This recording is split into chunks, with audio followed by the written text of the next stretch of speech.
కొన్ని టాస్కుల్లో అమర్ అంతగా ఆడలేకపోయాడు అనేది చాలామంది ఒక క్వశ్చన్ మార్క్ లాగా బయట ఆడియన్స్కి కన్వే చేసేలా చెప్పారు. అంటే గేమ్ ఎందుకు ఆడట్లేదు, అమర్కి ఏమైనా హెల్త్ ఇష్యూస్ ఉన్నాయా, లేకపోతే నిజంగా బిగ్ బాస్ హౌస్లోకి వెళ్ళాలి అనే ఆత్రం ఉంది తప్ప టాస్కులు ఆడి చూపించాలి అనే ఇంట్రెస్ట్ అమర్కి లేదు అని చాలామంది కూడా మాట్లాడారు. అసలు అమర్కి ఏమైనా హెల్త్ ఇష్యూస్ ఉన్నాయా, ఎందుకు కొన్ని టాస్కుల్లో ఆడలేకపోయాడు? అది టాస్క్ వచ్చేంతవరకు అక్కడ కొన్నిసార్లు మేము చెప్పలేము. ఎంత స్ట్రాంగ్ ఉన్నా ఒక్కొక్కసారి ఫస్ట్లోనే పోతుంది, లేకపోతే ఒక్కొక్కసారి ఎండ్ వరకు వచ్చి పోతుంది. అది మనము టాస్క్ అండ్ అప్పుడున్న సిచ్యువేషన్ బట్టి. ఎందుకంటే మేము కూడా ఇప్పుడు ఏదైనా జస్ట్ ఫన్ టాస్క్ లాగా మనకి ఏదైనా షోస్లో పెట్టినప్పుడు కూడా మనం ఆడుతున్నా సరే అలా ఉంటుంది. సో టాస్క్ గురించి మనం చెప్పలేము, ఏ సిచ్యువేషన్లో ఎలా అయినా అవ్వచ్చు.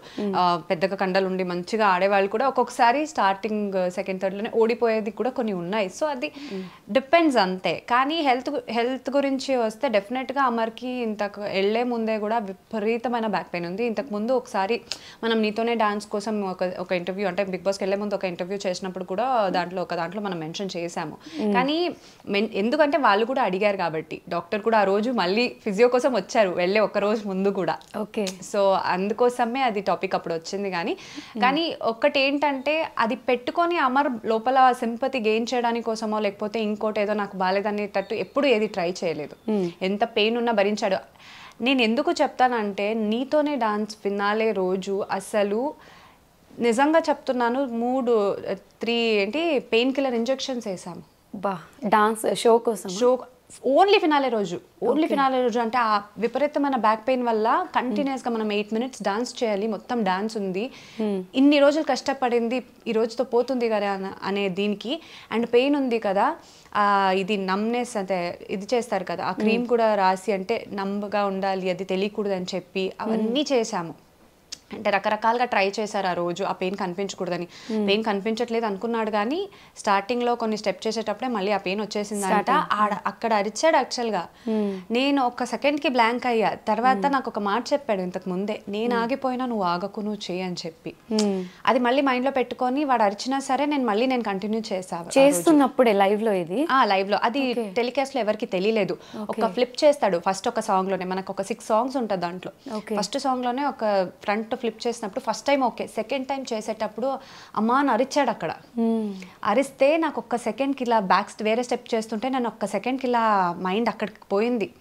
కానీ నాకు ఒక మాట చెప్పాడు కదా ఆగకు అని చెప్పి, నేను కంటిన్యూ చేశా.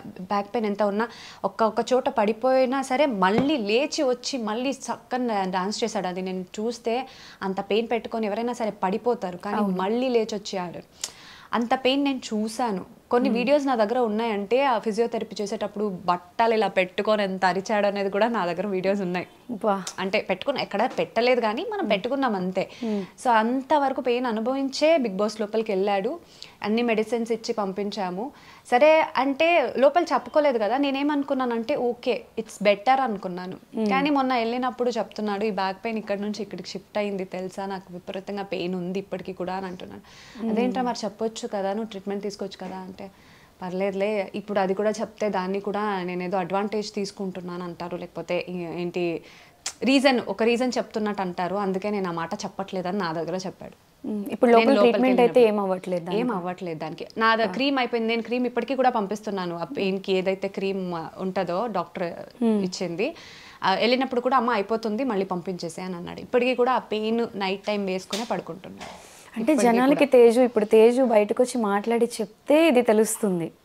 అదొక్కటే కాదు, అమర్కి ఆ టైంలో మనం బ్లడ్ టెస్ట్ చేసినప్పుడు కూడా మొత్తం కంప్లీట్ టెస్ట్ చేస్తే మజిల్ గ్రోత్ అనేది కూడా ఇప్పటికీ ప్రస్తుతానికి ఆగింది. అంటే అంత లేదు, ఫుల్ విటమిన్స్ అన్నీ మొత్తం లోలో ఉంది, అంటే ఎక్కువ లేదు. ఓకే, మొత్తం ఫుల్. అంటే నాకు కూడా అప్పుడు లేదు, అప్పటికే మనము విటమిన్ టాబ్లెట్స్ మెడిసిన్స్ తీసుకుంటూనే ఉన్నాము, మల్టీవిటమిన్ టాబ్లెట్స్. నాకు కూడా అప్పుడు లో బీపీ అయిపోయింది. అంటే ఫుడ్ సరిగ్గా తినడం అని కాదు, తీసుకున్న ఇంటేక్ మేబీ మనం చేసే పనులకి, అంటే అప్పుడు ఎక్కువ కదా డాన్స్ది, అప్పుడు నాకే లో బీపీ వచ్చింది, నాకు ఇప్పటికీ కూడా ఉంది. ఇంకా ఓకే, నేను ఇంకా మెడికేషన్ ఏం ప్రాపర్గా తీసుకోవట్లేదు, ఇవే సరిపోతుందని. అమర్కి కూడా సేమ్ సిచ్యుయేషన్.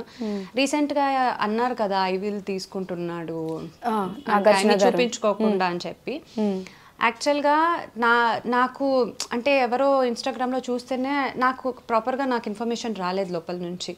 లేదు నార్మల్ ఇప్పుడు బాగున్నారు అని. కానీ ఐవీ ఇచ్చింది నాకు తెలీదు. నేను వీకెండ్ ఎపిసోడ్లో చూసిన తర్వాతే నాకు డేకి 2 ఐవీలు ఇస్తున్నారని తెలిసింది. తర్వాత తెలుసుకుంటేనే లో బీపీ అయింది, ఫీవర్ ప్లస్ అన్ని హెల్త్ బాగాలేదనే విషయం నాకు అప్పటికే తెలిసింది. సో ఉంది కానీ చూపించుకోవట్లేదు. ఎంటర్టైన్ చేయాలి, గేమ్ ఆడాలి, అదే ఉంది. అంటే ఒక రీజన్ వల్ల ఇలా ఏదో రీజన్ చెప్పుకుంటాడు అనేది ఎవరు చెప్పకూడదు, పాయింట్అవుట్ చేయకూడదు. అది మైండ్లో పెట్టుకొని ఎంతున్నా ఏది చెప్పుకోకుండా ఈజ్ డూయింగ్ ఇట్ అంతే. దాన్ని కూడా కొంతమంది అంటారు సింపతి, అది అంటే రకరకాలుగా అంటారు, మనం ఇంకేం చేయలేము. అవును, అంటే జనాలు ఎంత ఈజీగా ఒక కమెంట్ పెట్టేస్తారు, ఒక మాట మాట్లాడేస్తారు. వాళ్ళకి ఇవన్నీ ఏం తెలియదు కదా, అంటే లోపల ఎంత సఫర్ అవుతున్నారు, ఏం ఫీల్ అవుతున్నారు అనేది ఫేస్ చేసే వాళ్ళకే తెలుస్తుంది. నేను ఎందుకు విటమిన్స్ గురించి అంటే మజిల్ గ్రోత్ లేదు అది ఎందుకు చెప్పానంటే, డాక్టర్కి ఫస్ట్ నా దగ్గర చెప్పుకోలేదు ఇన్ని మెడికేషన్స్ తీసుకుంటున్నా ఎందుకని నాకు అది తెలియలేదు. తర్వాత డాక్టర్ అంటే కనుక్కుంటే తెలిసింది. ఏం దీని గురించి ఏంటి డాక్టర్ ప్రాబ్లము అంటే, ఓకే కదా బెటర్ అవుతాడంటే మెడికేషన్ ప్రాపర్గా తీసుకోవాలి, మళ్ళీ కొంచెం విటమిన్స్ అంతా ఒక నార్మల్ దీనికి వస్తేనే ఓకే అమ్మా అని అన్నారు. సరే దీనివల్ల ఏమైనా ప్రాబ్లం ఉందా అని అంటే, అమ్మ ఏమైనా దెబ్బ పడింది అనుకో కొంచెం గట్టిగా, డైరెక్ట్ ఫ్రాక్చర్ అమ్మ అన్నారు. డైరెక్ట్ ఫ్రాక్చరే అన్నారు. కానీ ఇంత రిస్క్ స్టెప్ తీసుకున్నా అది అని అంటే నాకు అప్పుడు భయం వేసింది. అంటే మళ్ళీ అది డైరెక్ట్ ఫ్రాక్చర్ అవుతుంది అంటే మజల్ అంత స్ట్రాంగ్ లేదని చెప్పారు కదా.